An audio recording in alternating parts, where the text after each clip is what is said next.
Ferran Torres netted an impressive hat-trick on Friday night as newly crowned Premier League champions Manchester City twice came from behind to edge a 7-goal thriller at Newcastle United. Pep Guardiola made numerous changes to his lineup in anticipation of City's Champions League final against Chelsea later this month, and his players trailed 1-0 to Emil Krafth's header, the defender's first Newcastle goal, after 25 minutes. A deflected Joao Cancelo strike 15 minutes later saw City draw level, before a sensational back-heeled volley from Torres shortly thereafter gave City the lead. Steve Bruce's hosts headed into half-time with the scoreline 2-2, however, with Joelinton converting from the penalty spot in added time after being fouled by Nathan Ake.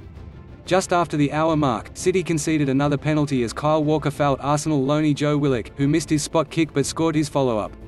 2 minutes later, Torres stabbed home a finish from close range, and another 2 minutes later the Spanish winger netted with an acrobatic rebound after Cancelo hit the post from range.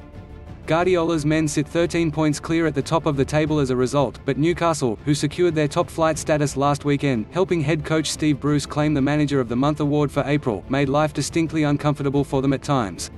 Guardiola sprang something of a surprise ahead of kick-off when he handed 35-year-old lone goalkeeper Scott Carson a debut for the club and a first Premier League appearance in almost 10 years, but he saw little action early on as the visitors dominated both possession and territory, although without threatening.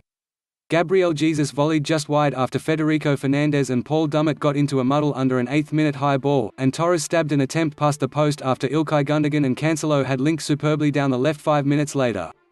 With Gundogan, Rodri and Bernardo Silva conducting a fair from the middle of the field, the Magpies were penned back deep inside their own half for extended periods, although it was they who took the lead with 25 minutes gone after Walker had blocked Joelinton's shot out for a corner.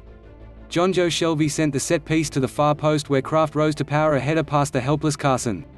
The keeper needed the help of the crossbar to spare his side further damage 10 minutes later after Shelvey's free kick had cleared both the defensive wall and his outstretched hand, and Newcastle's fortunes took a significant turn for the worse before the break. First keeper Martin Dubravka was wrong-footed as Cancelo's driven 39th-minute shot clipped Jacob Murphy's heels and flew across him and inside the far post, and he could only look on in horror once again 3 minutes later when Torres dispatched a Gundogan free kick with his imperious flick.